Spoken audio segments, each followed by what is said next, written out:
You are now listening to Broken Line Podcast, presented by Fish Addictions TV. Eskimo Ice Fishing Gear, 13 Fishing, Caps in Glenwood, Minnesota, Goals Resort of Bemidji, Minnesota, Aaron Eichhorst Photography. We're back with another podcast, and Patrick is he could not make it tonight, so he did wish you and congratulate you on this big trophy that's sitting in front of us right now. But I'm back with Max Wilson, and you have been here before, but it looks a little different in the studio since the last time you were here. The last time we talked all about you and your personal life and all that good jazz. This time we're strictly talking Cabela's National Walleye Tour because you are a champion, and that is by far amazing to have someone. You're the youngest, right? Youngest pro to ever get it. Apparently, I'm the youngest champion in both series of bass and walleye, from what I've been told. Can you explain what the champion portion of this is compared to a normal? Because we've had Brett Keenan here, Dylan Nussbaum, and they were champions too, but it was a little bit different. So explain what your championship means. Like, what is it? I mean, like, just so they know the whole tour side of everything. So the way the National Walleye Tour is made up is there's 3 qualifiers. You know, we started out in Winnebago, went to Saginaw, which, you know, the king won, and then you go to Devil's Lake, and Dylan, you know, totally rocked it out there, and became the youngest to ever win an NWT, maybe even a major tournament. I don't know, and I was so happy to see him win it. I mean, that kid is the real deal. He's kicked my butt so many times this year, and it was good to see it. But the only thing that's different with mine is mine was a 3-day event, so it's a little bit of different strategy going into it, you had to qualify for these tournaments. The ones that they won, which they fished all 3, they were all at the championship, and they all did very well at the championship. So in order to get to Lake of the Woods, the last event of the summer for the Cabela's NWT, which is the nation's biggest walleye tournament, right? Yep, this is our classic. Biggest stage, right? Yep. You had to qualify to get there. So by qualifying, you mean you had to participate or do good in the first 3? Just participate? Well, in my case, participate, but yes. So if you went to the first 3 locations, you got invited to the championship, and that was a 3-day event. 2 days, you had to place top 10 after the second day to move on to day 3, right? Correct. And that's what you did. You placed top 3, and we'll get into the championship portion in a bit here, but that basically means that it is, from what I've heard, and I mean I was there, but what people tell me the best way to think of this event that you won is the Super Bowl of walleye fishing. Are you in agreement that? Yes, there's nothing bigger. I mean, the only other thing you have is the national team championship, which is a big you have to qualify for that. But as far as fanfare and people, covering it and media covering it, there's nothing bigger than the NWT. So you literally are holding the Super Bowl ring, the Super Bowl trophies, all that good stuff, but in a walleye tournament. I mean, you literally are holding the first place trophy of 2018 for all of the walleye people in the whole country. That's you. Yes, that's correct. It's hard to wrap your head around it, I'm guessing, still, because, I mean, it's fresh, right? You just won it, but I didn't win it, and I'm still blown away that, we've had you in here in the studio before. I've done, through all summer long, 4 months, I saw you at every event, took videos of you. To me, to see you walk across the stage, it was better one of my 15 or 20 friends that I know there than someone that I don't know. And luckily, I have a bunch of footage of you and stuff, so that's even more cool. But congratulations on that big daddy of a trophy sitting right next to you. I'm more than blown away, and I want to get into it. So let's bring it back. Let's bring it 4 months ago, right? Beginning. It was supposed to be in Minnesota. It got changed to Lake Winnebago. So get me going on location 1 before you even left your house. Start from there, and I want this whole podcast, I just want you to go from location to location, ups and downs, problems, bait shops, where'd you eat? Did you eat special food? Where'd you grind it out? Because I know Lake of the Woods, I had some lunches with you, or some dinners with you. Yeah. We were sitting there, and I want to know every detail of what it took to be a pro champion in the National Walleye Tour. I won't even talk. I just want to listen. I'll sit back here. We'll just listen to you go. God knows I can talk about fishing. But, it was funny when they announced the schedule this year. I was pretty excited because it was a unique schedule because, a lot of times you see the same old schedule every year. And this one was a unique schedule. I'm not a big river guy. I've had some success in rivers recently because I've forced myself to learn fishing different circuits and everything. But I really wasn't looking forward to Red Wing. Red Wing is a really tough body of water, and it was new to me. And when you're fishing against the best of the best, I mean, these guys you can't slip against. And, I was nervous about it. Let's just say that.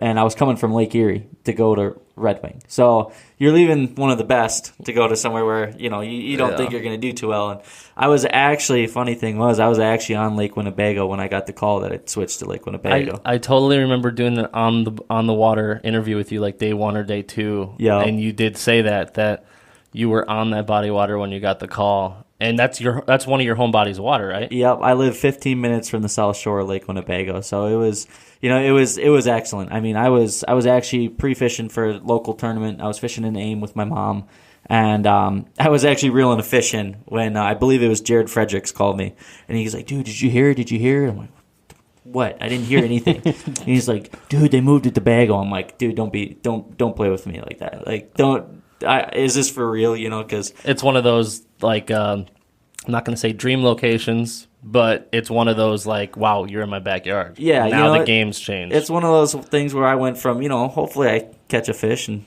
maybe weigh a limit to okay, let's I have a chance. Let's see if we can make some money this week, and it was great. And I was really glad they came this year and not the year prior because the year prior on Lake Winnebago, I mean, was terrible.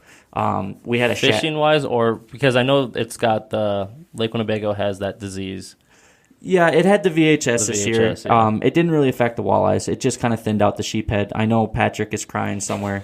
It hurts him to the core, but it mainly affected the sheephead and a few other some rock bass or something. Yeah, again, he's crying because that's and then some panfish, and there was 1 or 2 walleyes, but I mean the majority were the sheephead.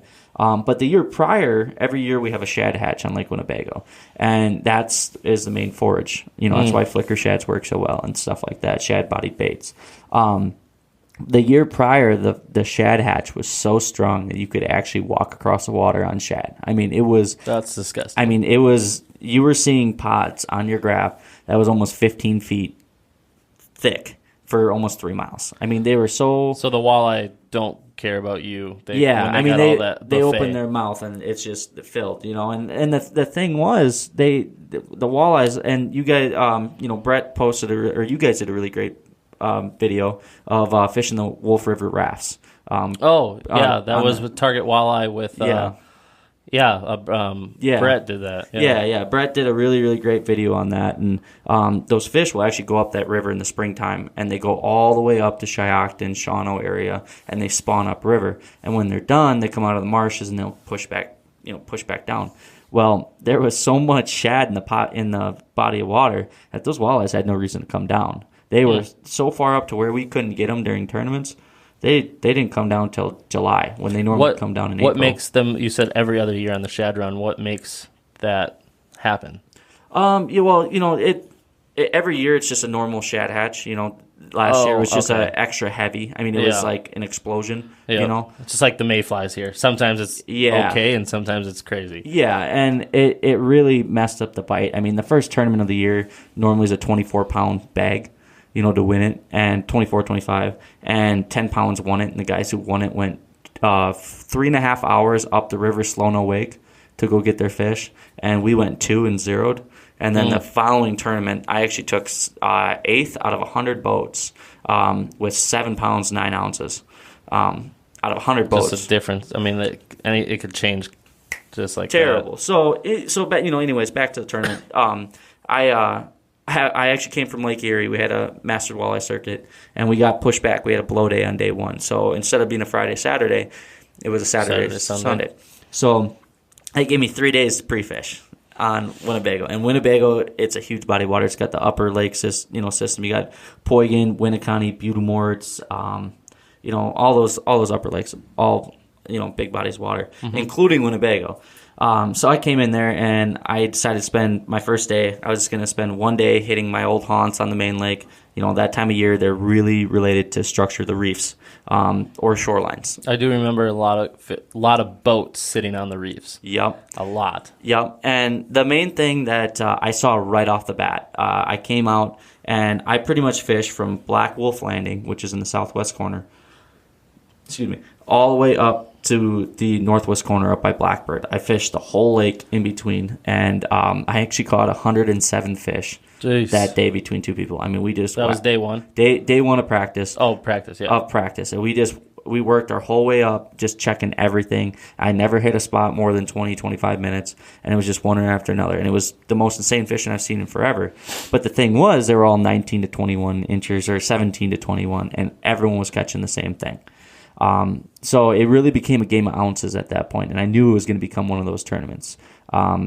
So I just kind of started taking mental note. I was weighing all my fish at each spot, and I was getting a baseline of how much these fish weighed.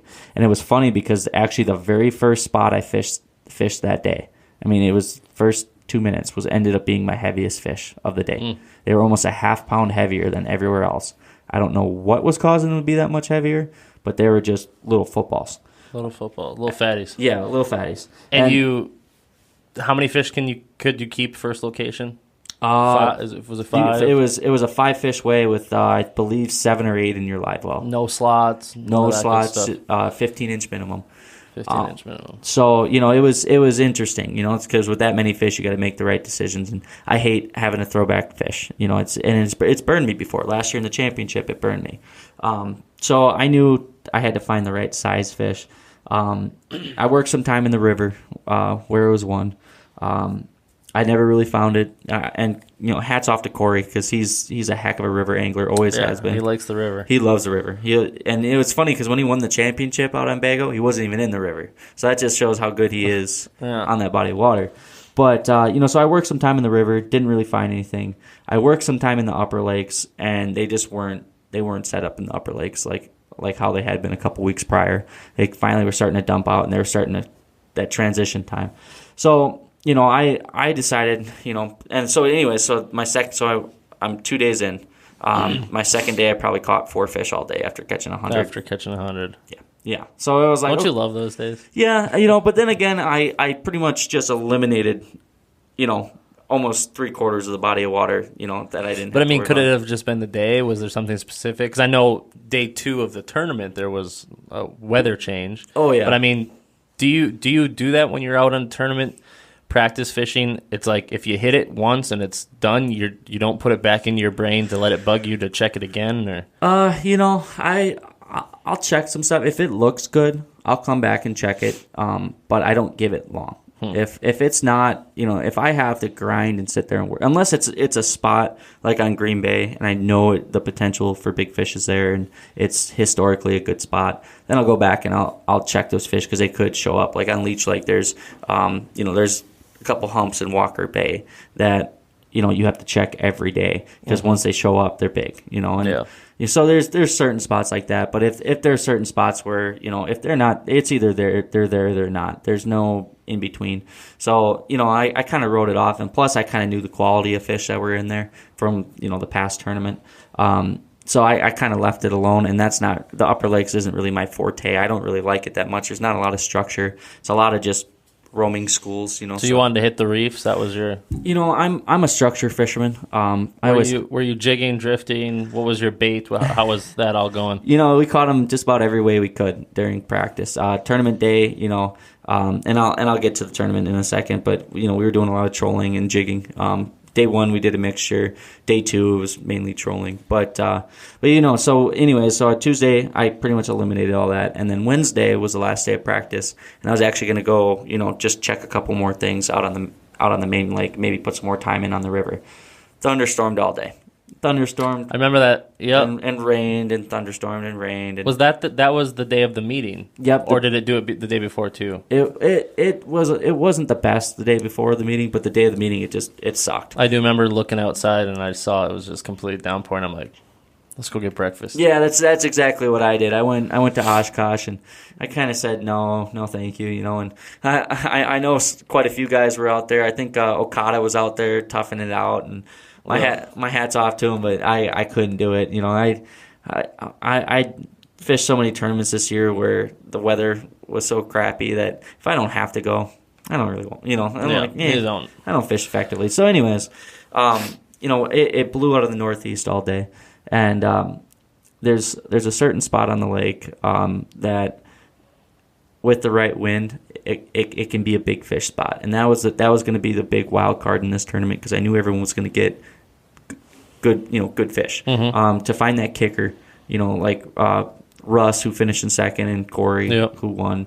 To find those kicker fish, that's going to be what puts you over. And so I went up there casting flicker shads on a offshore piece of structure, real shallow, like 2 to 4 feet of water, and I was casting number 7 flicker shads in there, trying to get a fish, and I didn't get anything, and I was like, come on, that was good in practice, and the wind was perfect for it. I just kind of went up there on a whim, but kind of struck out, so I slid out actually to the off the structure to the break, and I had actually talked to some old timer at the launch, and he had told me in Wisconsin, if you run into anyone, especially the old timers, they'll just talk your head off, full of the best stories that they have. But those are sometimes the key. Yeah, and that was the thing. He told me, and he had told me that those fish, there was a saddle in between 2 pieces of structure, and he said those big fish, he had caught some really big fish in that saddle, and he said he was just dragging stuff on bottom, and and I kind of kept that in mind. I caught some fish up in there in practice, but I never slid out as deep as he said. And I trolled my pass, and I picked up a 19 and then a 20. 2 really good fish, exactly what I'm looking for, and I put those in the box. And then I slid out there, and why not? I'll try it, and I slid out there, and sure enough, there's marks, and so I started pitching out to him, and my co-angler Tom ended up catching a 21, which is a fat 21, so better sized fish. I didn't get any of those big ones that he was talking about, but I was happy with it. So once I got those 3, it kind of petered out, and there's some other anglers that were creeping in. Yeah, a little bit too much. So I kind of got a little frustrated with them, and I said, all right, well, I'm out of here. I'm going to go to my spot because no one else was in my spot. I mean, it's just a small piece of it's unmarked on the map. Nobody really knows about it, and Don't you love those unmarked, but you find them? That local knowledge. Yeah, exactly. Something I've known about it since I was a little kid. Just found it on a whim when I was like 15 fishing out there, and so I went in there, and that was a spot where they were about a half-pound bigger, and I kept trolling it, and boards kept flying back, and I ran into Patrick's good friends, Mr. Sheephead, and Sheephead. I kept catching sheephead after sheephead, and I was starting to get frustrated. I'm like, what the heck, they were here, and then all of a sudden the board started going back a little bit different, and then they'd pop back up, and I've never lost a sheephead in my life. I mean, when they hit a crankbait, it's like they're on. They don't fall off. Only walleyes do. So. Something told me just to stay there for one more pass. It's getting to be about 1 o'clock in the afternoon, and we start passing over, and all of a sudden boards start going back the right way, and we get them in, and it was just 19 to 21s, but all fat, and fat ones. Next thing I know, I went from 3 fish to, I had my total limit that I could have in the boat, and I ended up coming in with a limit of 20 pluses. So. And what was after day 1, what was your weight? I believe I had 14.88. I was in 17th. 17th out of, on average, 110 boats. Yeah, mostly. And I was 3 pounds out of the lead, but there was a lot of, it was all real tight. Close, yeah. Yeah. So going into day 2, there was a cold front. It actually started snowing. Snowing, yeah. Yeah. And it was 70 degrees the day before and sunny. Yeah. It was beautiful. So I'm sitting there like, geez, I don't want to go out in the boat. It was I didn't wavy, want to go windy, snowing.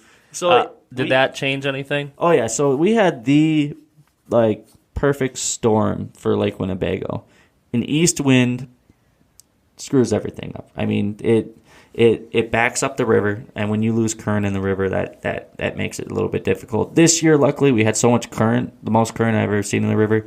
Didn't really affect it as much. Years past, when it's just creeping along, if you have an east wind, your river bite's dead. And it just messes up everything.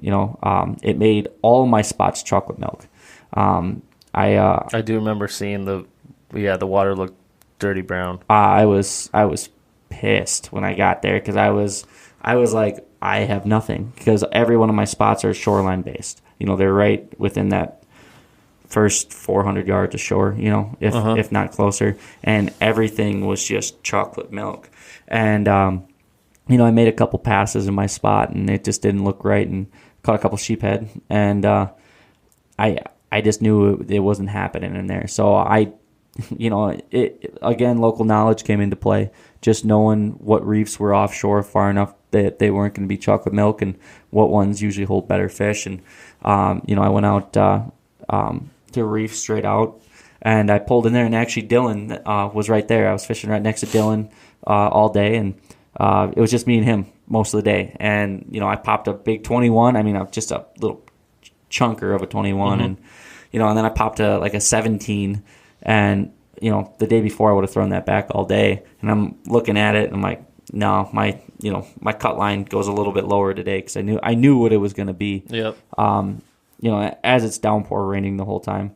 And I put that in, and I caught a 15, and I'm like, I can't bring myself to keep that little cigar.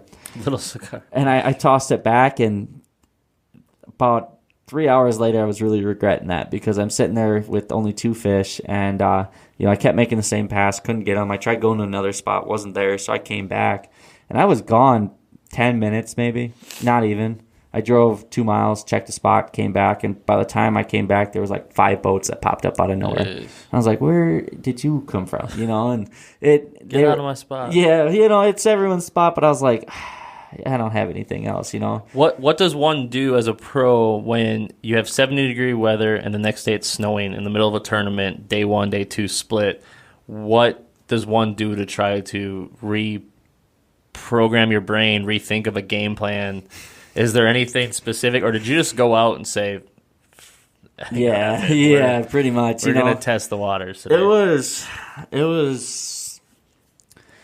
That's why when I said earlier I'm a structure fisherman, because I've noticed structure fish on cold fronts aren't quite as affected as basin area fish. There's a mud bite on Green Bay where they just roam around. It's the dumbest bite in the world, in my opinion. I hate it.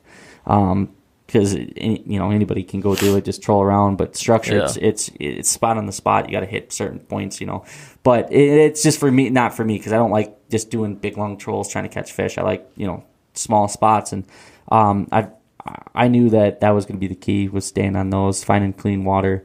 I wasn't happy with the conditions I was dealt, but I was just trying to get through it. And I had a really good co, Tom Samp. He great guy. He kept me cool, because I was starting to get frustrated, because things weren't going right like normal.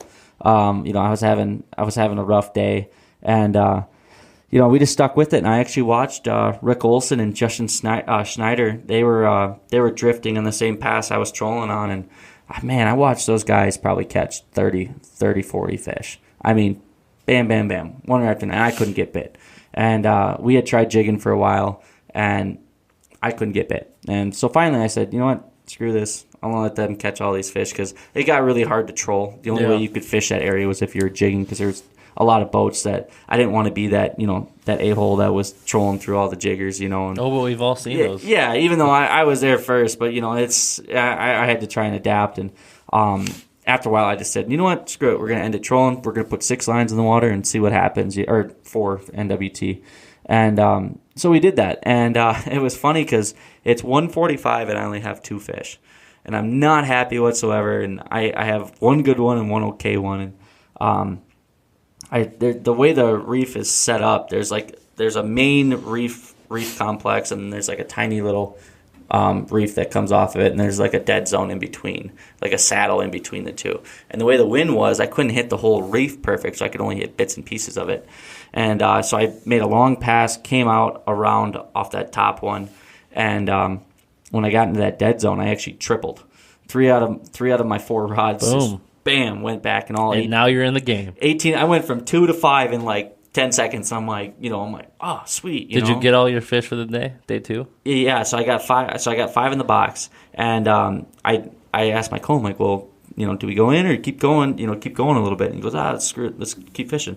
So I reset rods. But that was a day like you were like, I could go in. Yeah, I could definitely go in and have some hot chocolate right now, And so we set up, and it wasn't even 2 minutes, if that. I was still putzing with the fish. I still had them all laying there, trying to get them out of the net and everything, put them back. And I think we had 2 rods out, 2 still in the net. And I look up and both are pinned back. And I'm like, no freaking way, And we get those in, and sure enough, even two even better fish, So now you just got to grind it out. See if you can't keep upgrading. That was the thing. I was at my limit at that point, so I hit my 7. So I went from 2 fish to 7 fish in about 5 minutes, and it wasn't as good of a bag as the day before, but I was happy to take. I just wanted to take what I could get. Yeah. And so I did that. I said, screw it. Let's go in. So we came in. Let's do it. We were doing it. I think 3 o'clock, and at this point it's 2:20. So. It was rough, so I took a nice, easy run back and, came in. And how many miles back, you think? It was probably 9 or 10. And Winnebago waves they're a whole different beast. They're kind of windshield inside of a washing machine, swishing back and forth. So I didn't really want to beat up myself, the fish, or I know exactly where I was sitting about noon. Day 2, and that was at Subway. Yeah. I'm real jealous. I'm just gonna throw. I mean, you're going for money, but I had Subway. Yeah, so, yeah. That was all right. So it was funny. I came in and Ryan Foster, a good friend of mine, he was fishing the tournament too. And after the tournament, we always have some blue yummies and. Celebrate a little bit, and he actually handed me a beer, and it went right through my hand because my hand was so numb. I couldn't grip it. It just went right through and fell. And I do remember you guys coming back. Your hands were just beat red, and weigh in, it was still raining. It was gross. Oh, man. What'd you place overall in location 1? I ended up taking 20, so I cashed a pretty good check. It was my first check on the NWT, and perfect. Started out on a good year. So let's jump to Saginaw Bay. The good old 45-minute ride out. It was 16-hour drive for me, but you were definitely less than that coming from Wisconsin. But I came from western Nebraska to that one. Oh, so you were doing something else? Yeah, another tournament? I was at the Cabela's Master Walleye Circuit out in western Nebraska, so I just straight shot at it. I was home for about 2-3 hours, dropped some stuff off, picked some stuff off, petted the dog a little bit, and Took off.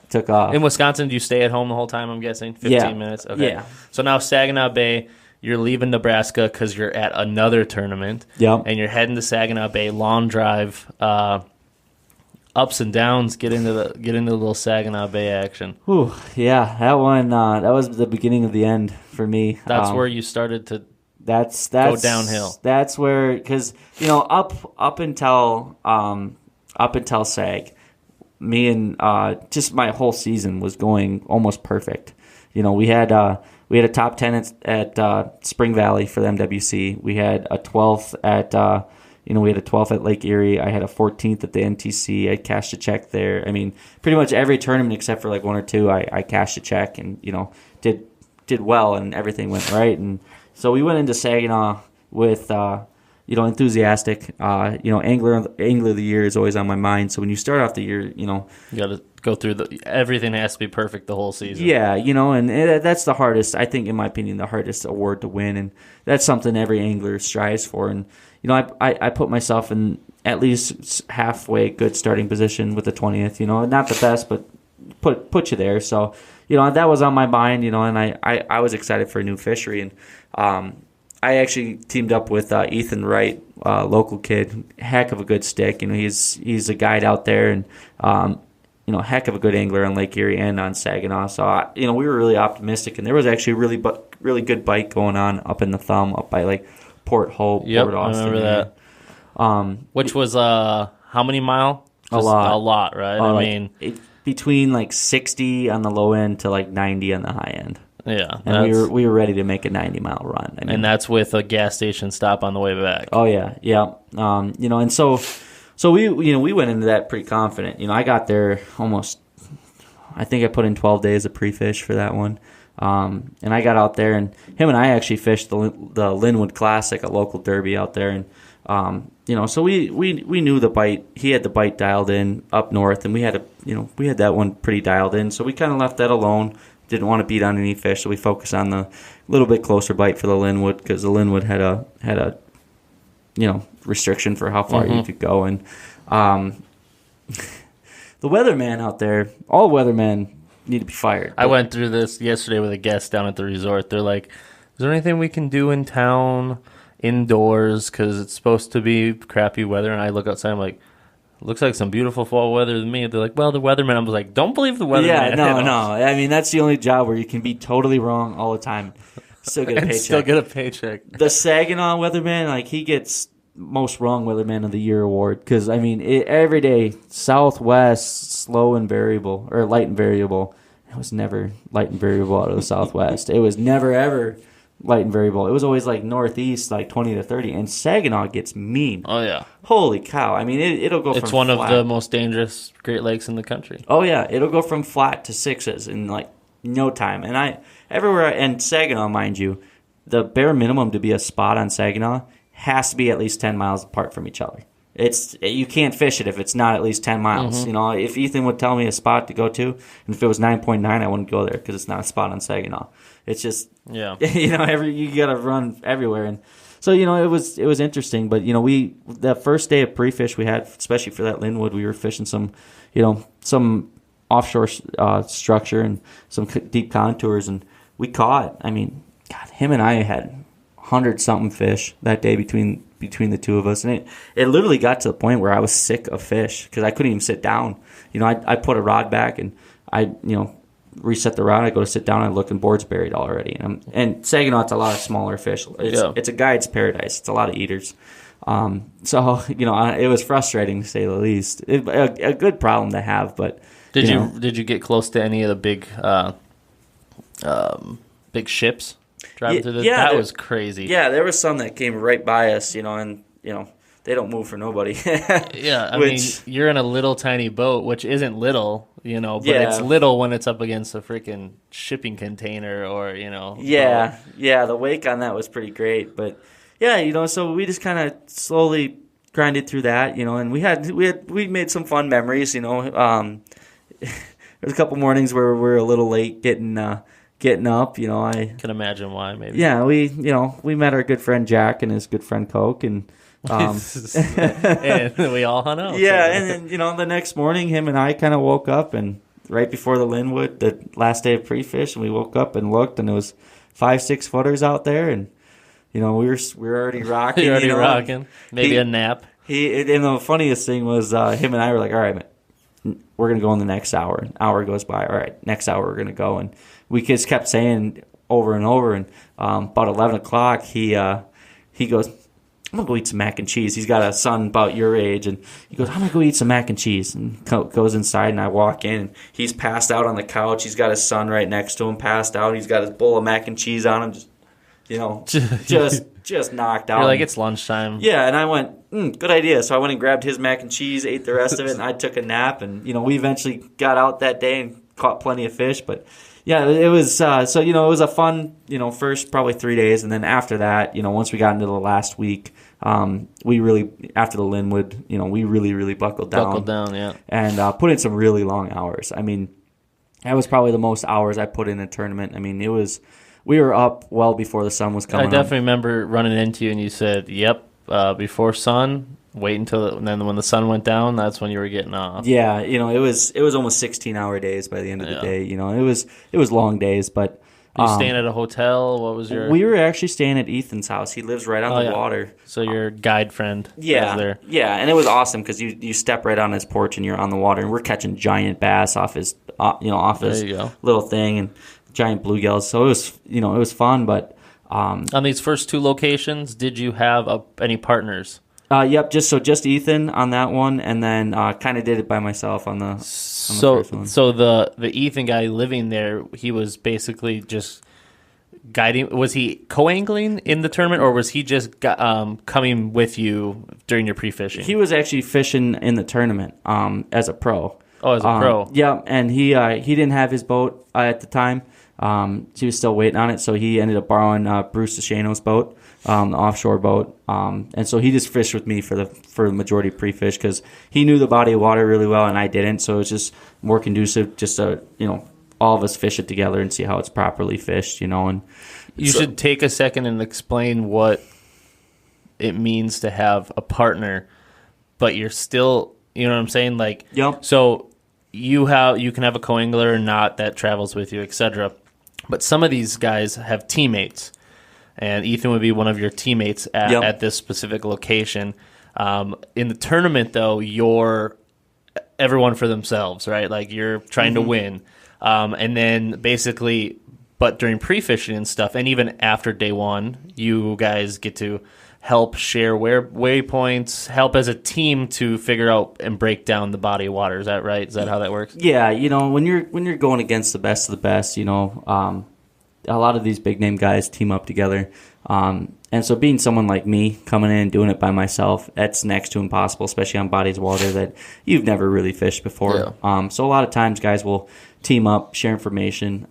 Some guys share money. We don't.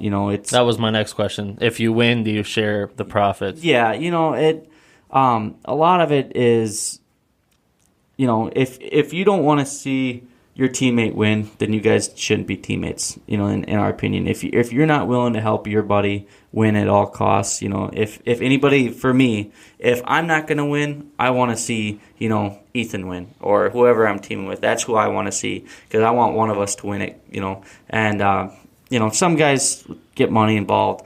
A lot of time money's the root of all evil, know. And I've seen friendships getting ruined over money. So I try not to get too caught up in it. It's just we're all here together and want to see each other succeed. So, so we just kind of work together and, we're really good friends. Ethan's been a good friend of mine, and I learned a lot from fishing, about fishing Lake Erie and Saginaw and all that. And so it was just good, good to team up. And, we went into that. So anyways, getting back to it, the weather. So I was saying earlier, the weather, totally wrong all the time. And depending on what part you are on the body of water, the wind's coming from a different direction. It's the weirdest thing. You're below the Charities and the wind's coming from the west, and you're north of the Charities and somehow it's coming from the east. I don't know, but it's weird. It's those weather machines. Yeah, it's weird.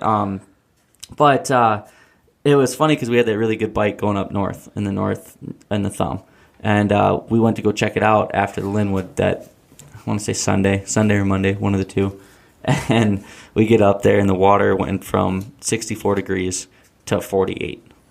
I do remember the day before the tournament, the temperature changed on the finger, right? Yeah, and it dropped, and it stayed cold, and it went crystal clear. I mean, I'm talking like I can see bottom clear as day. Yeah, 20 feet down, it was like a bluish crystal color. Yeah. I remember looking down and being like, damn, that's... Yeah. Beautiful. Yeah, I mean, gorgeous, but horrible fishing. I mean, we caught some of the biggest whitefish I've ever seen, but the walleyes just were non-existent. Yeah, we caught a big fish, too. I do remember you saying you caught a huge whitefish, like one of the biggest you've ever seen. Biggest. I mean, I catch them all the time on Green Bay, and I was blown away. I mean, it swallowed a number 11 flicker minnow. I mean, that's how big it was. But, so it was funny because it left us in a scramble. When that happened, we're like, oh, crap, what do we do now? Because we had like 3 days left, and we were leaving all our good stuff alone. And then all of a sudden, we had 3 days to try and figure it out. And we didn't think anybody could make that run to Alpena with the forecast. So we really didn't look up in that area, and that's where it was. Day 2, it was calm though. Day right? 2, it was flat calm. But day 1, yeah, day 1 it wasn't. So we kind of honed in on the Charities. Up by like the steeples, stuff like that. What was depth, trolling? What were you? Obviously, you're probably doing a little of everything, but anything working better? Anything specific? Yeah, bait-wise working best? So we were trolling bandits, deep bandits off a structure. There's humps out there. The steeples are big pieces of structure. So we had and our other teammate Ray Edwards, another great guy, great friend of mine. He had found a spot a little bit farther away, just kind of a little off in the middle of nowhere spot that you would never expect to see big fish in, and it had big fish in it. And so we had that. We had the steeples where we were trolling. It come up to probably 29, feet of water ish, 28, and then go back down to like the 40s. And there was big fish in there, but you weren't catching a lot. But they were the right fish. And then we had a couple other spots where we were catching good fish. And so our game plan was, start at where we fished the Linwood, try and get a big fish or two, because there was 4 or 5 pounders out there that we were catching in practice. Was there a limit? Slot or anything? I don't remember. There was no slot. I think it was a 15-inch minimum. It was and still then, 5 fish? Yeah, and you could Okay, and you could upgrade. Yeah, so we could upgrade. And, and that one, I didn't fish properly in that one. It was rougher than all hell in the morning. And we get up to our first spot 20 miles away, and the next spot was, so the steeples were like 41, 42. And we went up to our closest spot where we started. And Ethan hooked up on 2 good fish. He was right next to me, watched him catch it. I caught like a 2-pounder, and that was it. I couldn't get anything else. And so I got like another small one. And so I was frustrated, and I went to my other spot, and the other spot, the big fish purged out of there, and it was all like, 8 inches. I'm like, of course. So then from there, I went up to another piece of structure just up from that, where every time I'd gone over it, I'd caught big walleyes. And I went over it, and sure enough, board berries, and it's staying down big fish. I'm like, oh, here we go. Freaking catfish. Big old catfish. It's either a catfish or a drum. Yeah, and the catfish are, walleye lookalikes. They know how to fight like a walleye. So, I had that, and then so I got out of there, went up to the steeples, and when I hit the steeples, actually, one of my spots I pulled like 2 or 3 3.5 pounders. So good fish. Or 2 3.5 pounders off of it, which is, a good average for down there. And from there, I dropped back, and I actually dropped back to where I started, just as a screw it, just gonna end here type of spot. And from there, I didn't catch anything. It was dead there, so I said screw it, and I actually went to, it's called the Slot, and it's a guide spot. It's go there, catch 100 fish type of deal, and maybe 1 or 2 is going to be a good one. You know what I mean? It's just a lot of fish. Roughage through them all. Yeah, and I only had 4 fish, and I'm like, how do I there's no way I can't not bring 5 fish in this tournament. I mean, it's like anybody can catch 5 fish out there because it's that good of a fishery, And so I went down there, and sure enough, I put on harnesses and got one within the first 10 minutes. And so I said, screw it, I'm putting cranks on. I'm going to rip them just as fast as I can, try for some big fish. I didn't even get my board all the way back in like a 4.5, 5-pounder hits, which is like catching like a 20-pounder anywhere else. That just doesn't happen.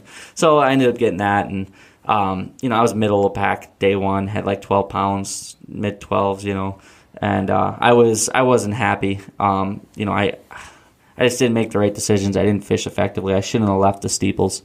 But hindsight's 20/20. But day 2, I knew I needed a big day. And I had a great co-angler. What did you? Do you know what place you were after day 1? 50-something, 50s. When I'm that low, I don't look because I don't like it. I don't like seeing my name down there. So I just kind of go out and gonna have a good day the next day. And the next day.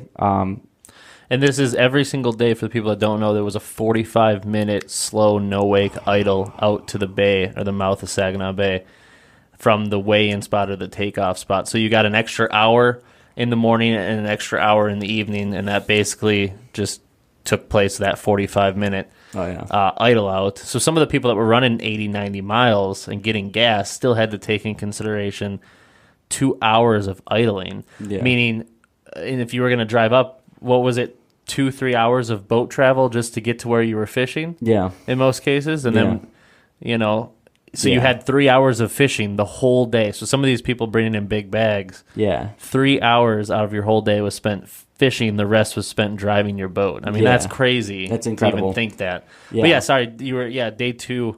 Yeah, so day 2, looking back, I should have, there's so much I should have done different. It's hard to put a finger on it, but I just kind of went in a screw it attitude. Did you go north day 2? I went north, and I did the same program as I did before because I knew they were there. It was just a matter of getting them to fire. And I shouldn't have done that. I should have just went to the steeples and grinded it at the steeples because those big fish were there. There was a lot of big bags that came out of there. And when I got to that hump, my catfish hump, I went over it and I doubled. And I thought, or I tripled. And I'm like, one of these has to be a walleye because they're all fighting like walleyes.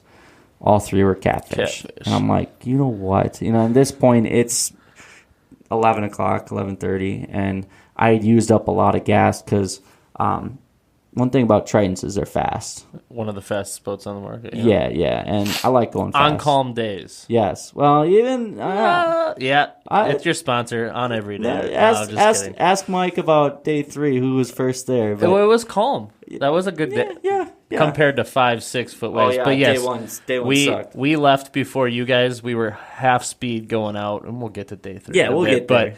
But we look over, and you guys had the sun coming up. Yeah. You were in between us and the sun. Yeah.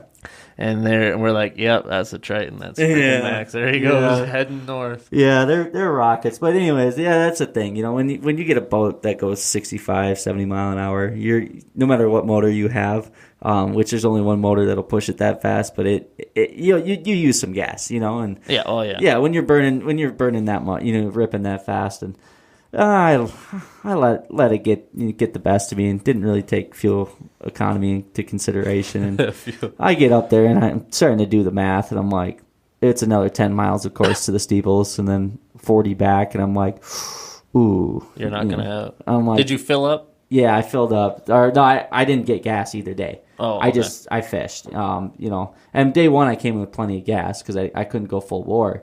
But day 2, I could rip everywhere, and I'm like sitting there doing the math, and I'm like, and I kind of lost confidence in the steeples, and I mentally I kind of checked. I not checked out, but I was down in the dumps a little bit, and I'm like, you know what? Let's just go to let's go to a number spot and cycle through them if we can call. And I did that, and it was pretty much a freaking photocopy of the day before. I roll in there, and I gave myself like 3 or 4 hours in the slot this time, and I caught probably 30, 40 fish in there, and caught another giant one out of there, and my big one of the day. And I messed up on early in the morning. I didn't snap weight and fizz a fish because we had a double, and that one ended up dying. So I was really frustrated because I've never had a dead fish in my life. That's like, so what?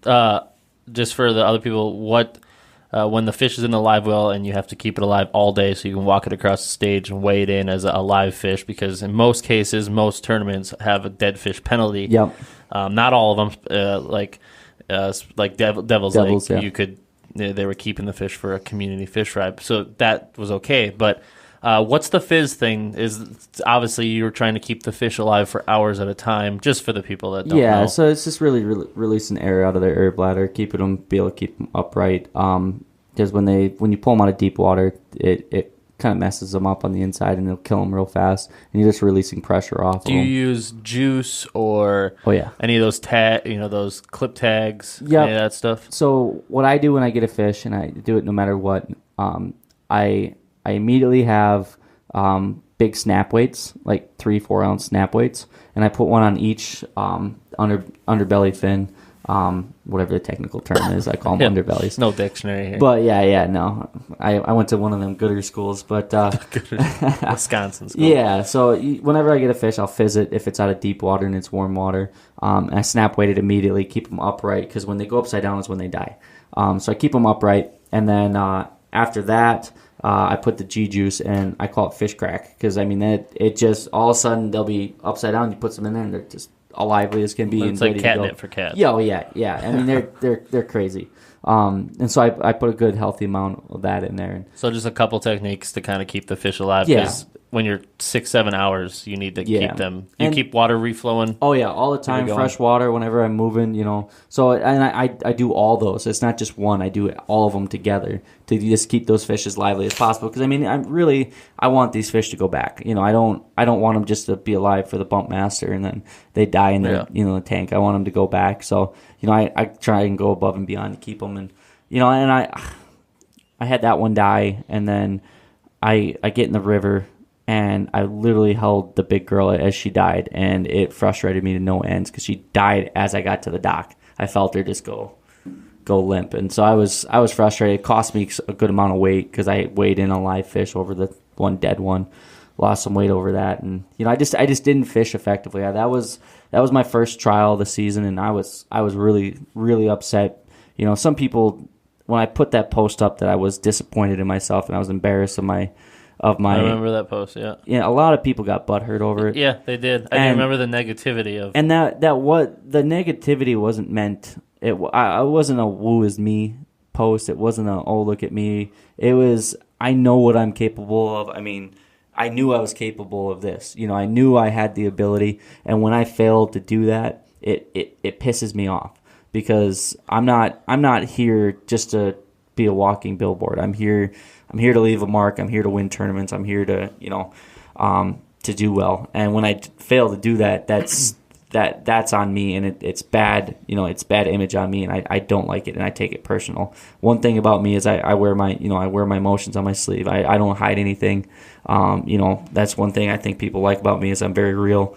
I'm not a robot. I'm a human being, and when I fail to live up to my expectations, and I have high expectations, it pisses me off, and that's how I was really disappointed going into that. And do you remember what you weighed all the fish? Yeah, I weighed 5 every day. I think I finished like 60 something, middle of the pack. And I know I'm a better than middle of the pack fisherman, and I just didn't fish effectively. If I fish effectively and I fish all my spots the best to my ability, and I make good decisions, and it just doesn't happen, then it doesn't happen. But when I know I'm just mentally didn't make the right decisions, and I keep making mental errors and costing myself, I'm hard on myself, because that's the only way you can fix it. Yeah, absolutely. So you then brushed your shoulders off and moved into Devil's Lake. Yep.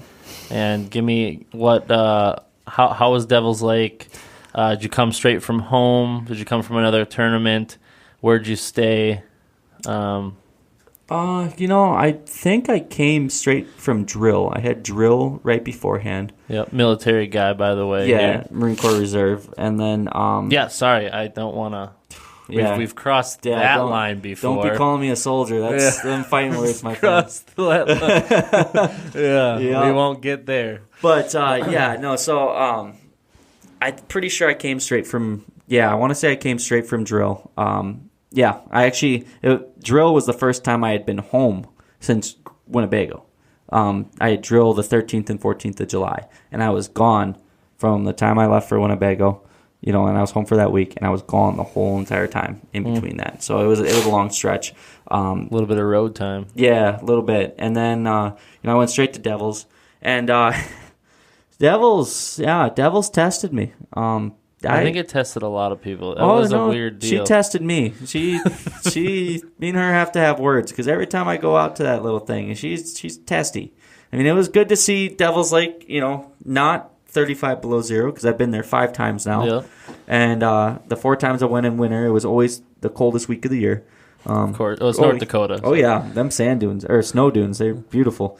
Nice and windy too, but the wind sucks. So I'm driving up there, and I have a truck that has some gremlins. I was gonna ask you, when it all said and done between all 4 locations, was there any traveling funny stories or breaks? Or I remember you telling me something about you were in the shop. Oh yeah. But yeah, what's up with that?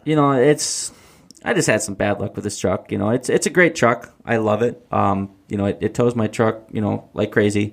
55-gallon tank. I can go all day, except for when I put gas in it, then it doesn't like that, But can't win. That's a whole nother funny story. But on my way up to Devils, I get up past Eau Claire, and I hit actually the town of Wilson, right before the town of Wilson, and all of a sudden, truck starts making a noise, real airy sound, and I'm like, that doesn't sound right at all. It sounded like my boot popped off again, and all of a sudden my traction control came on, and then my AC went out, and it's like 102 that day. I mean, it is boiling hot, and I'm like, okay, I need that, You need AC. And so I pull into the town of Wilson, I pull into the Quick Trip, and I turn the truck off in the truck stop, and I turn it off, and I get underneath to go look to see if because I had the boot popped off the intercooler once before, and I went to see if it popped off again. No, it's good. I'm like, oh great, so it's actually a real issue. Something that's a problem. I'm not no diesel mechanic at all, and so technically I'm actually a generator mechanic in the Marine Corps, and so I have some knowledge, not a lot, but troubleshooting is one thing. Electrical systems is what we do a lot of, and so I realized I went through the electrical system and started troubleshooting that and couldn't figure it out. I was checking all the fuses, everything. I had no tools on me. I took my toolbox out and forgot to put it back in. Of course. Yeah, real smart. And so I go through it, and I'm getting frustrated. It's hot. I'm sweating, and I couldn't figure it out. And no dealerships were open, nothing. And I'm like, well, I need to get here. And so finally I call a tow truck. Tow truck comes and picks me up. I try and jump it. Couldn't get it jumped. Wasn't the battery. Couldn't figure it out. Take it to the shop. They couldn't see me till the next morning, so I stayed in a hotel. And at this point, you're losing pre-fishing time. Yeah, very valuable pre-fishing time. And so I'm frustrated. And they call me the next morning about 10 o'clock, and they tell me that my tuner had gone bad. It was just sending bad codes, and that they clear the tuner. And something super simple. Yeah, super simple. That I never, who would have thought the tuner? You know what I mean? It just 30-second process. Yeah, it sounded like the battery is dead, or it didn't seem like the tuner was blocking it, and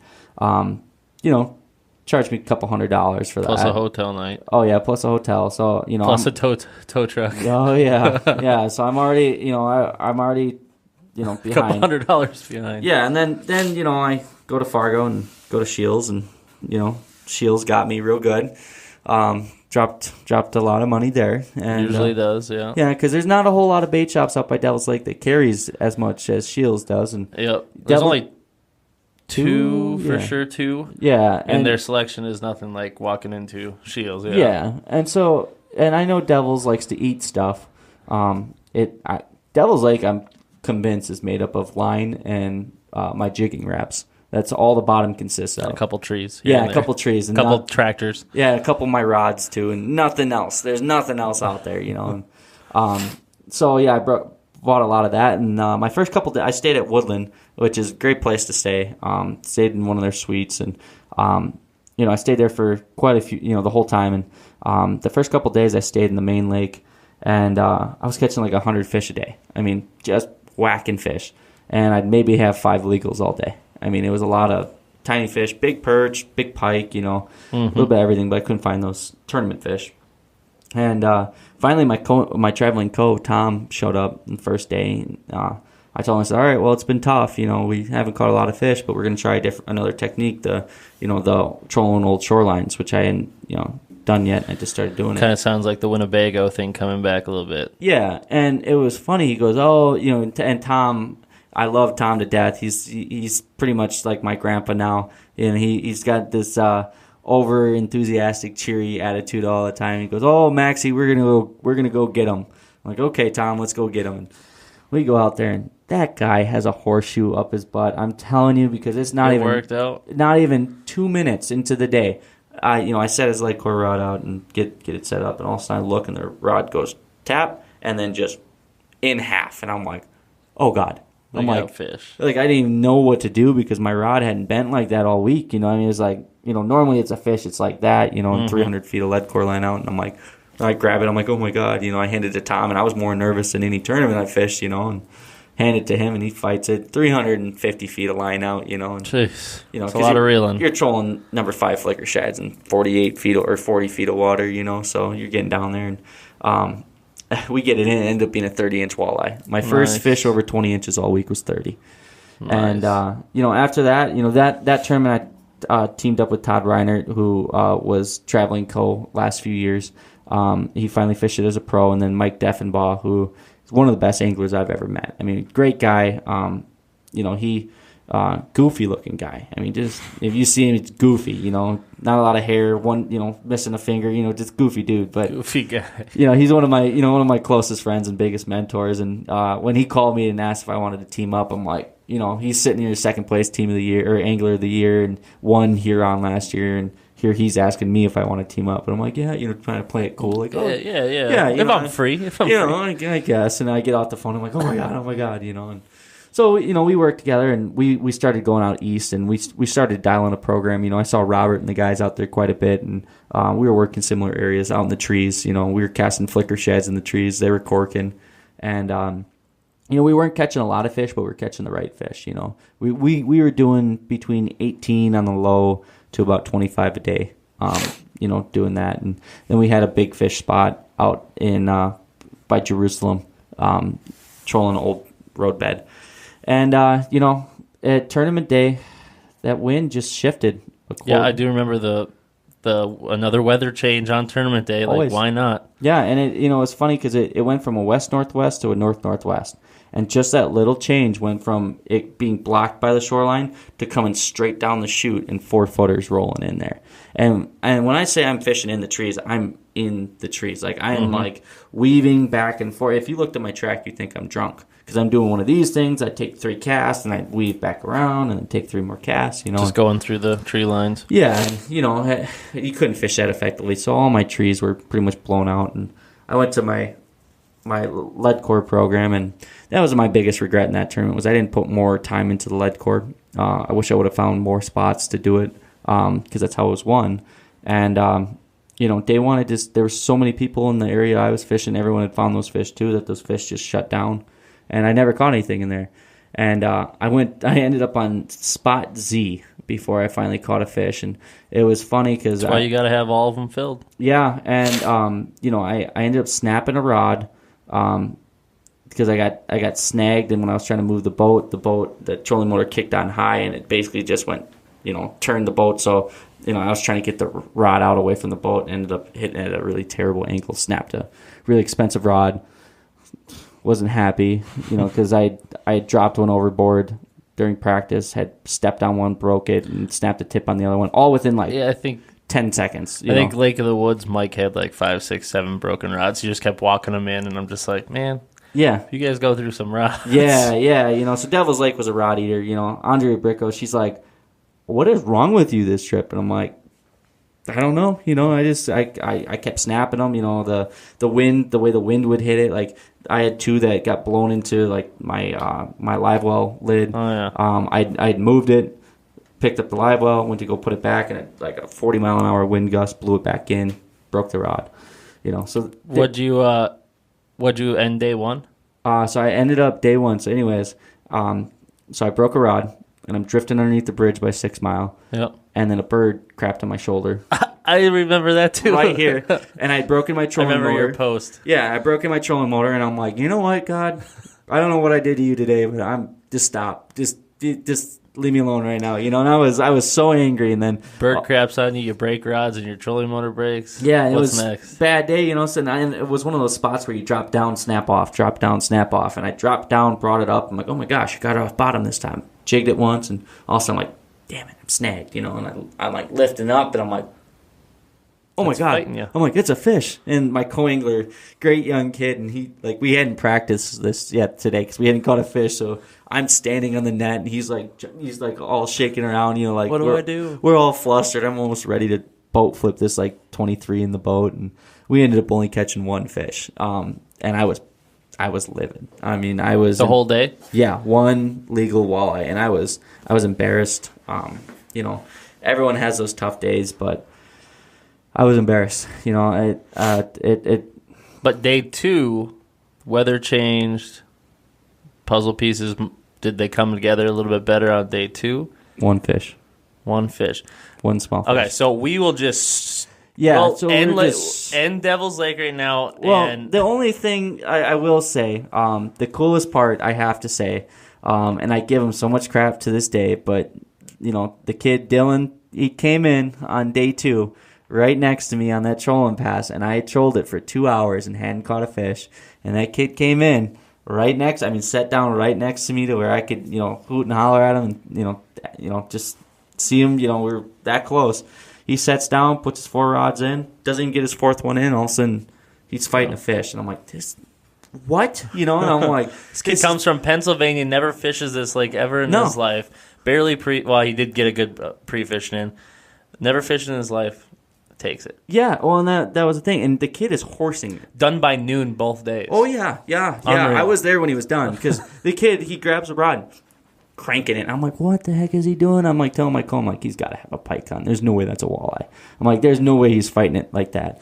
And all of a sudden, they're just kind of nonchalantly fighting it. All of a sudden, it comes up, and you see his co-angler just flip up, go get the net, and net it. I'm like, holy crap. It was his 30-incher that he caught. And then he told me afterwards, because I had to go give him some crap. He's a good friend of mine, and I had to go give him some grief. And he goes, yeah, when we were reeling that 30 and we had a 4-pounder dragging on the other rod, and then I got that one in, and then I reset the rod, and then I caught a 6-pounder, and I went in, and I said, dude, so you ever catch a 30 in front of me like that again, I will have to kill you. I'm like, you can't do that to me, and so it was, it was cool to see him do that. And, when he landed that fish, we were hooting, hollering, and screaming for him, and he was jumping up and down. So, that was the only solace I could take, because he is one of the best fishermen I've ever had the pleasure to meet. I mean, the kid almost won the national team championship this year. I watched. Fourth, right? Yeah, fourth on the river. I watched him kick butt there. NTC 3 years ago, I think he was 7th. So the kid's the real deal, and he's going to be here for a long time. So it was great to see, it's see someone younger than me come in and take it. It was great to see, someone my age and my generation come in and take it. So 4 months, 4 locations. First location, Lake Winnebago, Corey Springle took the win. Yep. Second location, Michigan, Saginaw Bay, Brett King takes the win. Yep. Third location, Devil's Lake, Dylan Nussbaum takes the win. Yep. Fourth location, championship, who took the win? This flat brim wearing clown by the name of Max Wilson. As Chip would say, the flat brim leader himself, Max Wilson. Yeah. So, I want to finish this off with this, and then we'll be done. I just want to hear about Lake of the Woods Championship. Pro champion Max Wilson sitting right here. This is for sure for anyone listening. In my mind, I wanted to have you talk about the other locations so we can get leading up to this one to know if stuff changed, what was ups and downs, but basically a complete breakdown of how you got to winning the pro championship. NWT Lake of the Woods Day 3. Biggest walleye stage. So getting those other couple locations, I just wanted to kind of pick your brain. So for anyone listening, leading up to obviously the final day here, it's good to kind of hear you say the other ones, but I want to hear Lake of the Woods. Bear with me if I get a little emotional, because this is I can already see you're choking up here. Yeah. So yeah, I get it. It was a long road to this one, and I've said that a lot. Last year was the toughest year of my life. I hit a real low personally. I had a lot of personal issues, professional. I kind of hit a rut, and so it was a really tough year last year. And then to come into this year and have a equally tough year, but a good year. But good start, medium drop. And then a big drop, and I came into this, and I actually had drill that weekend, and I hit the point where I was kind of done. I didn't think I could do it. I didn't think I had it. There's an it factor that I talk about with these anglers. You see Dylan has it. You see that Springle has it. You see a lot of these guys have that it factor, and I just felt like I didn't have it. I didn't have what it took to succeed, and I really almost didn't come. I was almost done. But I had this tournament right now that we're fishing tomorrow morning. We're leading team of the year. So it was kind of a big one. I had to come out to this one, and I figured, why not? You're already going to be in the area. I'm going to be in the area. Might as well fish it, and I always wanted to fish Lake of the Woods, and I figured, who knows? Maybe I'll come back. I'm bound to come back here sometime, so I have some prior knowledge, and I went into it. I stayed at Wheeler's, where I first met you, long time ago. Yeah, and, back in the day. Back when we closed that place down almost every night. And, so I stayed there. And first day I came out, I fished with Mike Deffenbaugh. I teamed with him again. Mm-hmm. And we just went out 4 or 5 miles out, I want to say. Just like the first main pack. We tried going out because I had to wait for him. Mike had to get his beauty sleep. He slept in until about 11:30 because he had one of them, he was a Sally after driving 19, 20 hours straight through from Ohio. He needed some sleep. He needed some rest. Kids these days, I'm telling you. But, so once I let him get his beauty sleep, he came out and met me because we were going to fish by ourselves, and we figured why not just fish together and, get the day done. And we went out 4 miles out and caught some fish. I actually hooked up on a fish within the first probably 20 20 minutes, if that. 10 minutes probably I had a fish on. So I'm like, wow, this is going to be easy. This is awesome. And then all of a sudden storms were rolling through and we were dodging big storms. Like we were going to go up north by bridges and then all of a sudden there's a big storm going through there. So we turned around, trolled south, and then all of a sudden we saw there was a big storm coming this way. So we're like, okay, we'll go north. And then we realized we weren't going to miss that one. So we hauled in because we heard hail coming that we heard on the scanner or whatever. Yeah. And this is a tournament that you need. It was slot, right? So you could only have one fish over 28 inches. Yep. The rest had to be under 19 and a half. Is that? Yep. It couldn't touch 19 and a half. So you're catching all these 27, 26 beautiful fish that they wouldn't work in tournament. Oh, yeah. And in order to win this, you had to, in most cases, everyone thought you had to have an over every single day. Yep. And I just wanted to get that this tournament was a little bit different because of the slots. Yeah, I just wanted to get that out there for the people who didn't know. Yeah. So we really were kind of keying in to where these fish were. I knew right away you were going to have 2 different plans. During pre-fish, I had 5 people in my boat every day. I do remember you had some older people in there as well. Yeah, Tom and his wife. A lot of of people. And Clayton and his dad, Larry. It's like a party bus going out to fish. Oh, yeah, and it was a party bus. You cranked your tunes on and headed out? Oh, yeah, yep. And then those guys are a character, I'm surprised Bev put up with us. But, it was a great group of people, and I really went into this just wanted to have fun. I didn't care where I finished. I had no points. I was out of the point race, and I said, screw it, we're going to go have fun. Let's just finish the year out and, get through this and go to Cass Lake, and the first 2 days we caught good fish. I mean, we caught a lot of fish, but we never really got into those good tournament fish. We didn't get those 19s, we didn't get those 28s, got a lot of 26s, 25s, 23s, a lot of 21s. And it was fun, but, I knew we had to find something different, so I just kept working my way north every day. And you said you didn't get an over until your last day of pre-fishing, somewhere in there, second to last? Second to last. We didn't have an over, and then all of a sudden I popped 3 in about 15 minutes. And then I had a 27 and 7/8 just after that.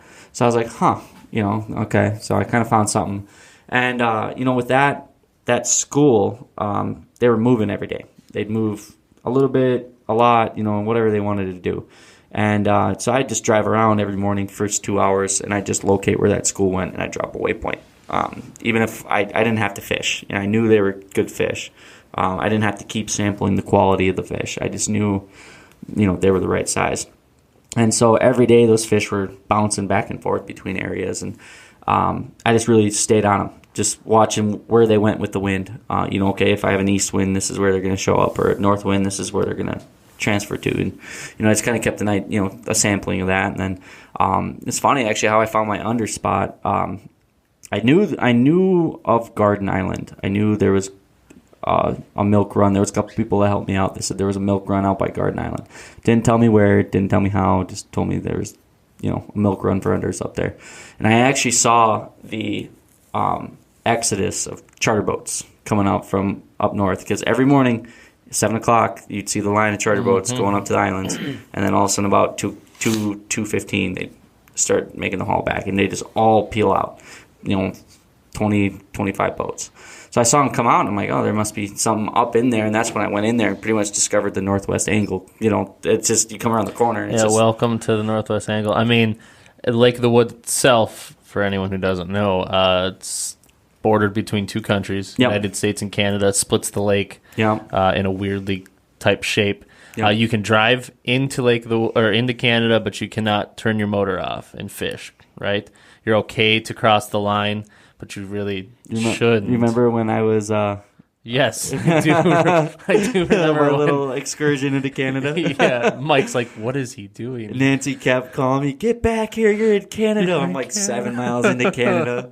There was really good marks up there, though. Well, yeah, Canada has good fishing. Oh, yeah, beautiful fishing. I mean, Lake of the Woods itself is 14,000 islands or something? Oh, yeah, and I'd hate to have that job. And it all starts from, the counter. Yeah, right. And it all starts from the northwest angle garden up, and Yeah, so you found a little niche and a hidden spot up there. Yeah, and I kind of went up there, and it had opened up into Little Oak, all those islands and stuff up there. And, I caught some fish over by Little Oak. I whacked them pretty good, and there's still some charter boats up there. So we kind of went and looked in there, and that's not really my style, is to go follow charter boats around, I just wanted to see what they're feeding on, what tactics are working. So And how many miles did you put on for your boat? That was it was 20 miles to my over spot, and it was another 7 or 8 past that, so probably about 30 total. So, I was making a run. And so I basically just saw the program, what they were feeding on, what was working, and then I just kind of went and applied that to different area. And on the northwest or the northern side of Garden, there's a sand flat throughout on the north side, and so I did a long pass through there and started picking up lots of fish. I mean, eater-sized fish, not really the great ones, a couple 17, 18s mixed in, but a lot of 16s. So you basically had 2 spots that you were grinding, an under spot and an over spot. Yeah. And you had to make the decision going out on day one. Do you go for overs first or do you go for unders first? And what was your decision on day one? Day 1 and day 2, I chase unders first. For me, I like to get a limit and then go big fish hunting. Because you could upgrade. Yeah, you could upgrade.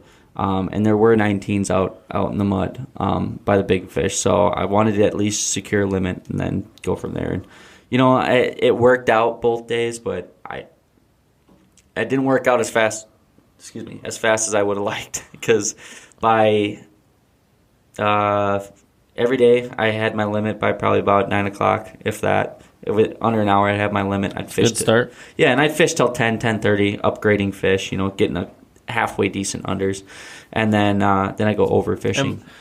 Before you get into the day one, what were you doing to catch these fish? What was the depth? Yeah, we'll start with the unders. What was the depth? What was the techniques you were using to pull in those unders? We were mainly trolling lead core for both unders and overs. I was trolling. JT's got that new Ascendant rod. Been a great rod. I mean, it's super sensitive. So I was using that. For the unders, I had to be right up off bottom. And no matter what rod you have to have a good rod to tell you when you're ticking bottom or where exactly you are, if you can get just above bottom. Because if I was on bottom, I wasn't catching fish and I was getting snagged. And I had one crankbait that was working really well, and I didn't want to snag it and snap it off. So I was running it just above bottom and putting it right in that strike zone. And those fish were just hammering it. I mean, we were catching a lot. Any specific color? Yeah, it was a custom color for the one. It was like a pinkish purple on top, a white side belly, and a chartreuse on underbelly, like a yellowish chartreuse with black zebra stripes down the side. It's a weird color. It just was money. It has all the paint missing from it now. And then my other bait, crawfish, because they were eating on crawfish. Yep. So day one of the tournament, you were out. You got your unders right away like that. You went big fish hunting. Yep. And you described during the tournament that the custom place that makes these lures should call it the Holy Grail, the Hail Mary. Hail Mary. The Hail Mary. So why should they call it the Hail Mary? What was your... So it's a custom by Viper custom tackle, and it's like a green UV. They have this special UV coating that they put on that gives a little extra pop. I don't know exactly why this was working over just the stock UV, but it was blowing it out of the water. And that caught every over in practice, every big fish is what I took off it. And I was running all different baits and consistently was catching all my good fish. And so, I fished all day, didn't even catch anything. I didn't catch anything in the mud, and I was so frustrated because all week I'd catch fish in the mud. And, I was just bored and I'm freaking out, and I pull up to that 4 mile out spot just as a screw it, let's fish it at the end of the day type of deal. And I put out the helmet. 15 minutes, right? Somewhere around there, 15 minutes before you had to be back. Yep. So 15 minutes left. I put the Hail Mary out, and I said, Hail Mary, and I put it on and put the exact lead. Didn't even know how deep I was really running. I just knew 180 back with that number 9 was catching fish, and I got it out there, and it wasn't even 5 minutes, and the thing just demolished. I mean, just mouthful of crank, and my coingler did a great job fighting it, and I'm freaking out the whole time. I get it in there, screaming, hooting, hollering. And how big was it? It was like 28 3/4, but it was 28 3/4. It was all in 8-9 pounds. So end of day one, you had your over, your unders. What place did you sit after day one? I had like 14, 3 something, and I was in 11th. 11th just place. outside the cut. So it's recap here. First 3 locations, 110 boats, something like that on average. Yep. In order to get into Lake of the Woods, there ended up being like around 70, 71. Yep. So right now, after day one, you have 71 boats out there, some of the best anglers in the country. You get your big fish 15 minutes before weigh-in time or before you're supposed to be in for weigh-in time. You cross that stage. You find out at the end of the day one you're in 11th place. What was going through your head when you were back having dinner and figuring out, okay, what do I need to do for day 2? On that one, I really just... Besides steak and shrimp. Yeah, steak and shrimp every night for the win. 2 baked potatoes. 2 baked potatoes, yeah. I got you. I had to stick with that. That's the winning thing. No lucky Cokes. underwear. You needed to have that same routine. The Jack and Cokes, too. And it, honestly, I went with the same game plan. I said, don't change if it... So go get the unders, start to day 1 or day 2, and then grind for day... Now, did you go right to where you got that big one in day 1 to see if there was another one day 2, or did you go different, your normal spot for your over? So I went and got my unders, and my unders were smaller on day 2 compared to day 1. And I couldn't upgrade them as fast as I wanted. So I actually left with smaller. Well, that's because, that was day 3. I would say day 3 was calm, right? That was day 2 was nice too. It wasn't. Day 2 was nicer, but out. There was some 3, 4, 5ers. It was 20 some miles out. Yeah, it was middle. It was a good. It wasn't horrible. Yeah, and so I went and got my unders, and then I went overfishing, and my co-angler day 2, Eric, was a great dude. I mean, the guy could be fishing as a pro. He travels with Justin Snyder and Rick Olson and Kent, all the Warrior boys, and a lot of times when in my boat, how I run it is I run it as it's a team. I may be the pro and he may be the co, but I value their opinion just as much as I value mine. Because they're not here by being dumb. You know what I mean? Yeah. And so he was great. I was bouncing ideas off him. And we ran a great boat, and we actually finally caught some fish in the mud. We actually caught a 26 3/4, and then absolute heartbreaker of a 27 3/4. That was just a sow. Just a sow. We caught a couple 27 something. Yeah. And I was like, that's it. That's the fish. Yeah. And it just wasn't. I measured that thing like 5 times. I'm like,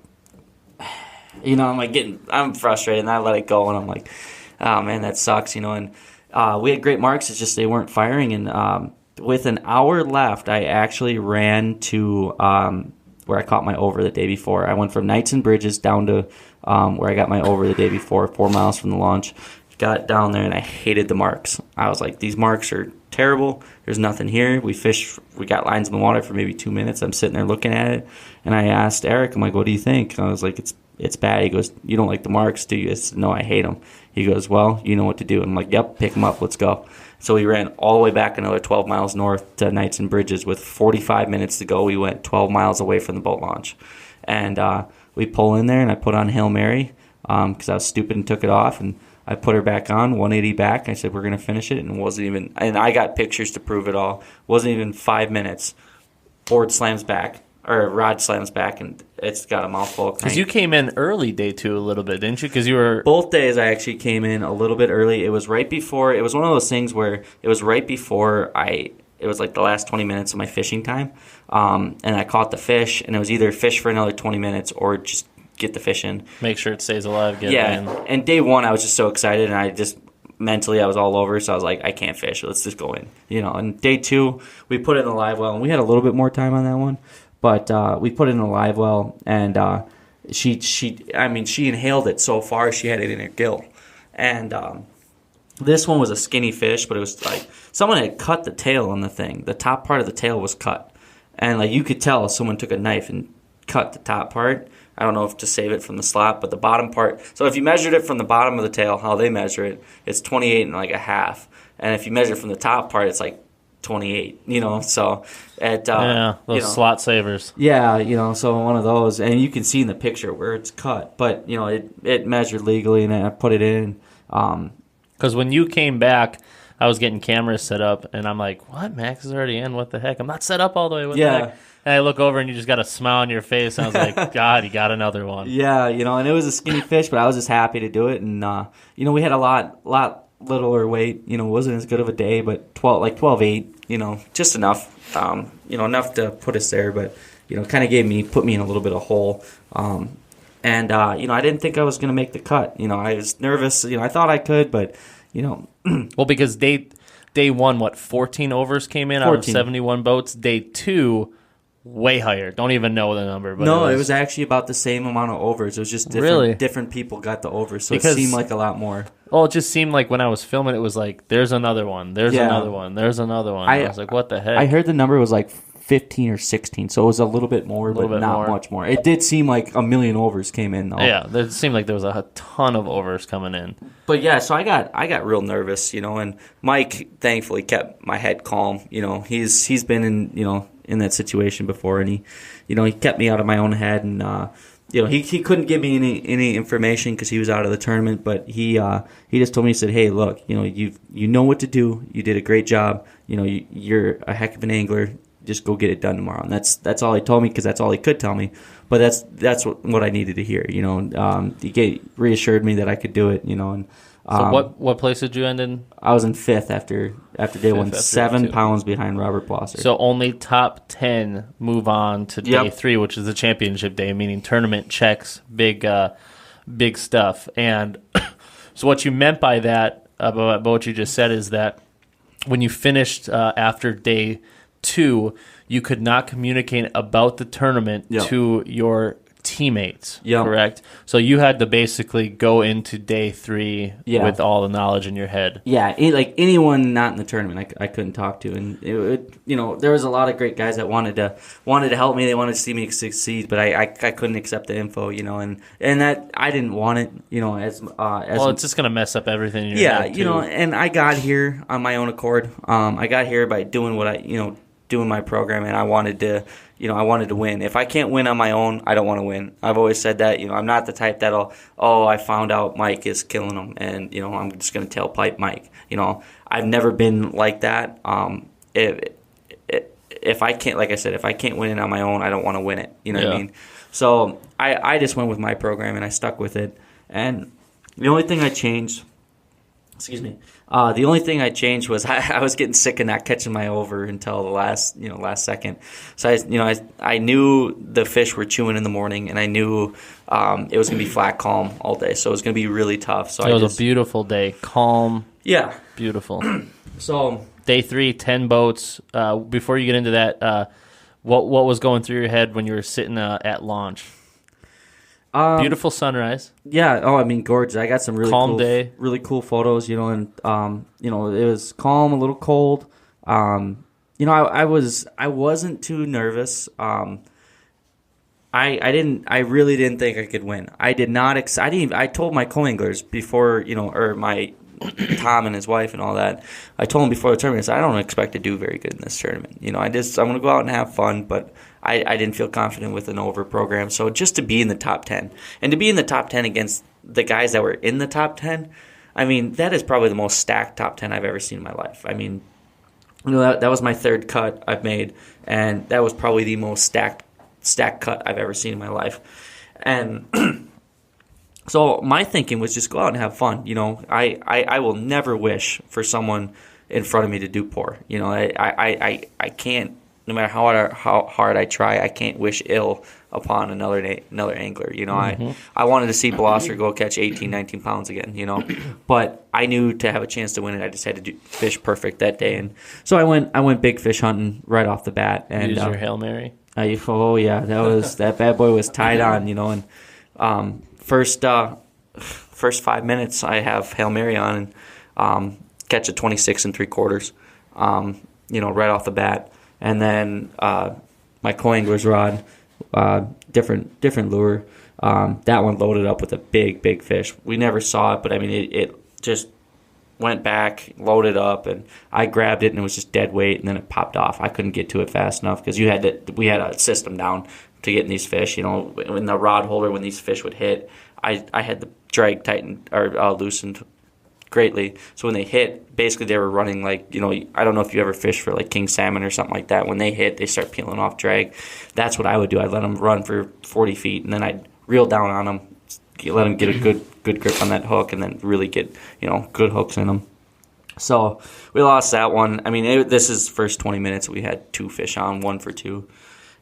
And I knew we were on the right fish. I mean, I knew our first 2 fish were good fish, and so I was optimistic, and all the top 10 was fishing right. Yeah, everyone was fishing the same area. Right, little area, and I'm watching Blosters right next to me, and all of a sudden, Hail Mary just loads up. I mean, she just doubles. And I grabbed the rod and I looked at my co. I said, "This is it." Because when we'd shut the kicker off, I turned the trolling motor off, and we were just enough to keep the boat straight. And then we were just slow rolling that in, and that fish hit at 7:45, and we landed it at 8:15. It took me a half hour to get that fish in, and the whole time I was screaming, crying, praying, bargaining with this fish.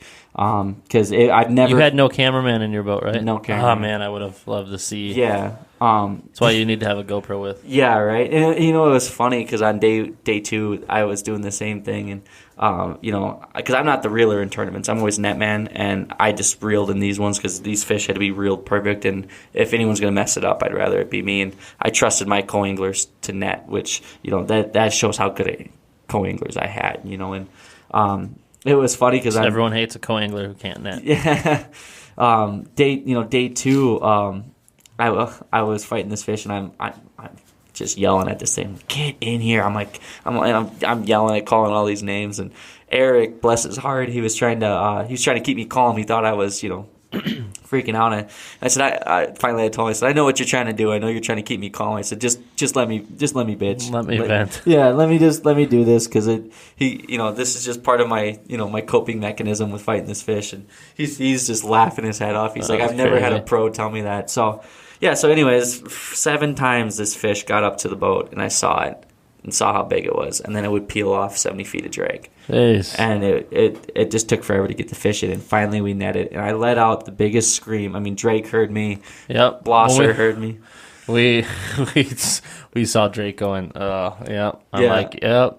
Yeah. Max has got one. And I mean, it was a giant 30 3/4. I mean, the back on that was like that thick. I mean, it was biggest fish I caught all week. And the emotion that went through my head when that went in, that doesn't happen to me in tournaments. I'm the guy that loses those fish at the boat. It just not this one. Yeah, and it just the pure emotion that I put into that fish, and to land it in the biggest stage and the biggest day of my life, was something special. And I'll never forget that. That's why I let out that scream. I know you knew you secured something good. And I knew I had a chance to make a dream possible. And I'm sure some of the other pros laughed at me and called over dramatic and everything. But that was the biggest moment of my life at the time. And after that, I was like, I went in just game mode. At that point, I'm like, like in the Classic when Iaconelli caught that 10-pounder a couple years ago, he's like, "It can happen today. It can happen today." And that was me. That's you flipping the gear, saying, "All right, we need to just get these unders." Yeah, at that point, because I knew I could get my unders. I knew unders were going to be no problem. It was that over, and when I got that over, I was like, it's game on. And I'm just, we had tunes cranking. We hauled up there, and we had our limit. We got there at 8:20. We had our limit by probably about 8:50. We had 4 fish in the boat, and it was small unders once again. And we started picking away at them, and we were making a long troll. And after a couple passes, I was like, okay, well, we're gonna have to go somewhere else, go up by Little Oak or something like that, where I knew there was bigger unders, and to try for these bigger ones. And then all of a sudden, a switch flipped, and we trolled a little bit further. I just said, you know what, I'm going to troll a little bit further where I got this little nicer fish earlier this week. I've been kind of gravitating away from that side of the island, and I trolled over there, and all of a sudden we doubled on an 18 and a 19. And nice. I'm like, oh my God. When we put those in, I hugged my co.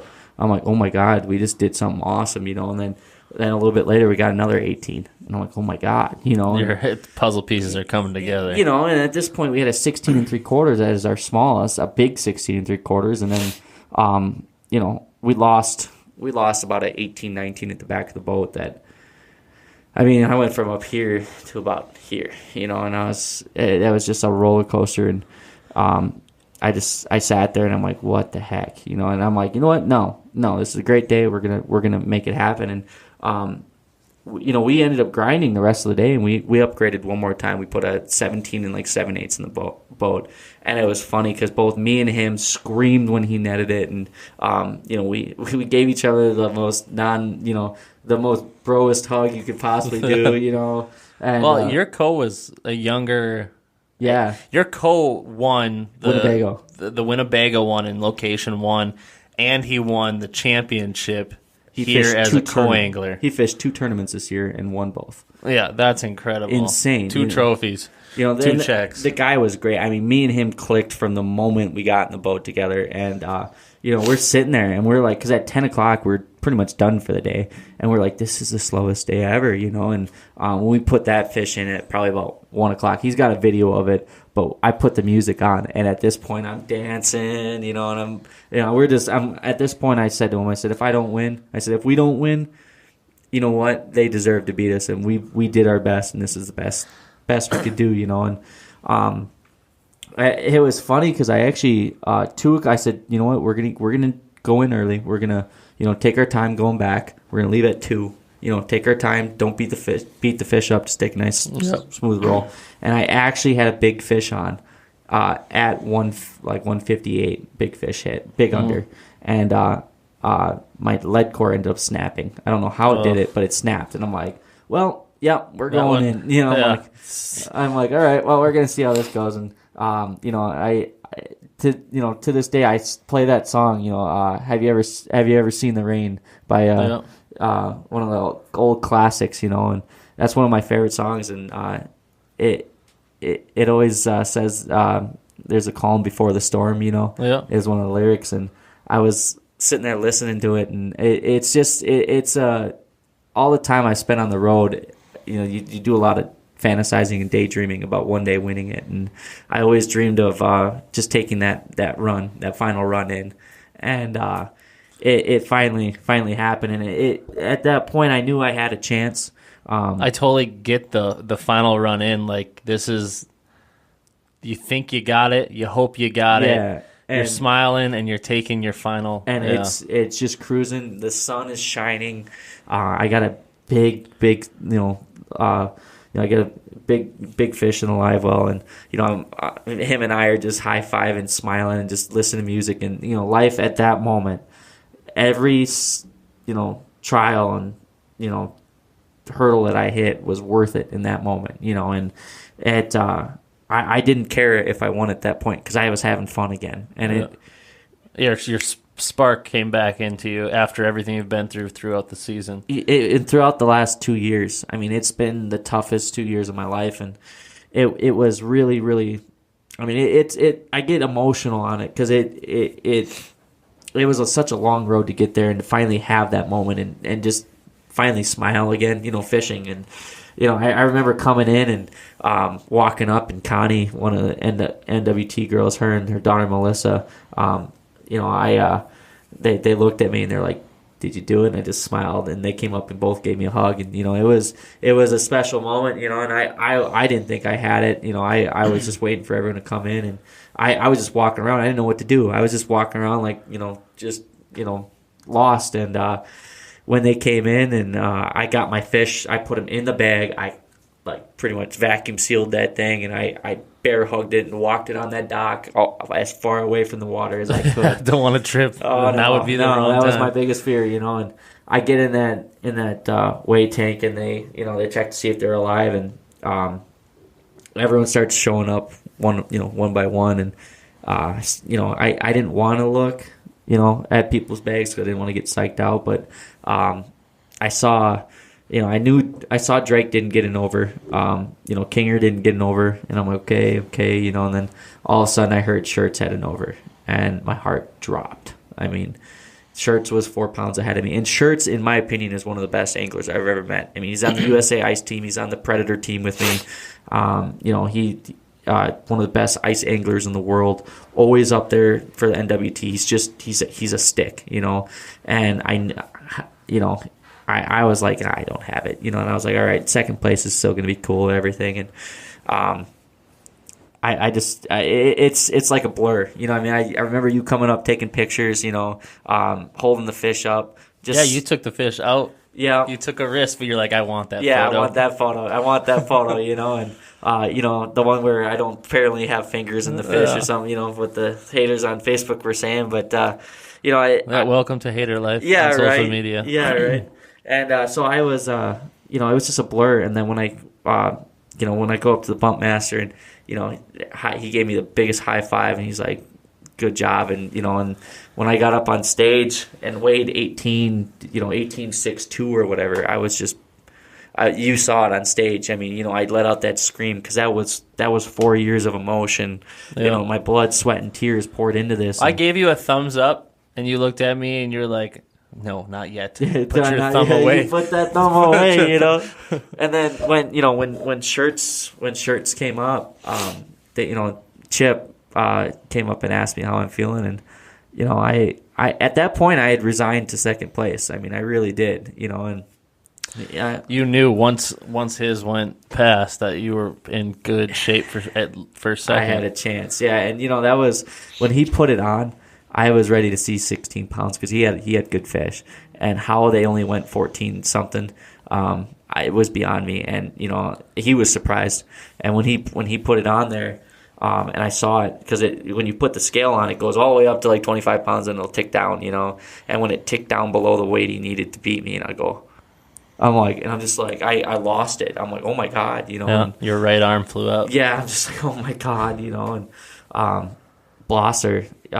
At that point, I was like, I thought I had it. For about 10 seconds, I thought I had it. And then all of a sudden, I started watching Blosser's fish get put in the bag. And I'm like, oh, crap. Because then I saw how much he needed to get me. And, Blosser, bless his heart, he made me sweat. It what felt like to me 20,000 years. He's sitting there holding it. You're like, he's just staring at me. You're like, you're going to puke? You're like, I might. He's like, just put it on the freaking scale. Come on, Robert, and I'm like...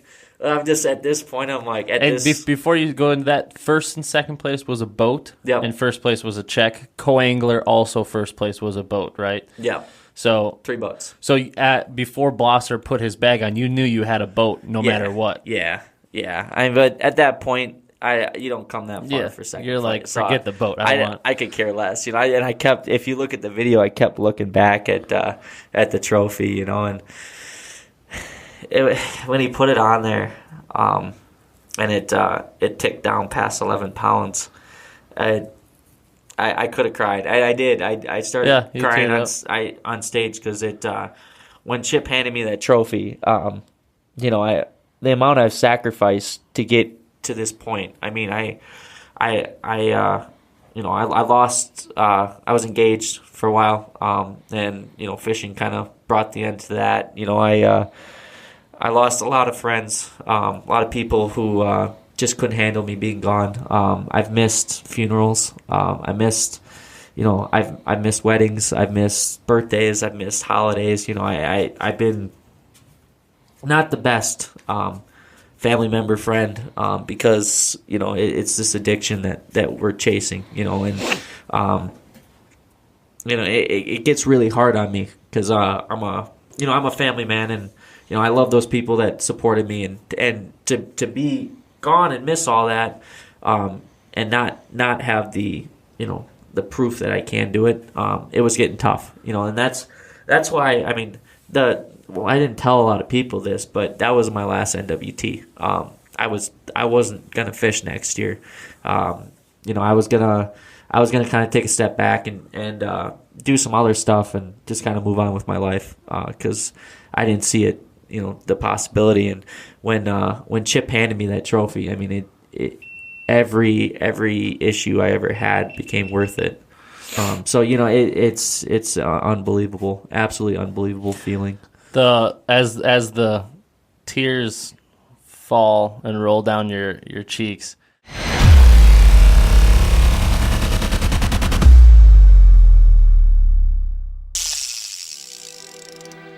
thank you for listening to Broken Line Podcast. Don't forget to follow us on all our social media. Like, share, comment, and subscribe.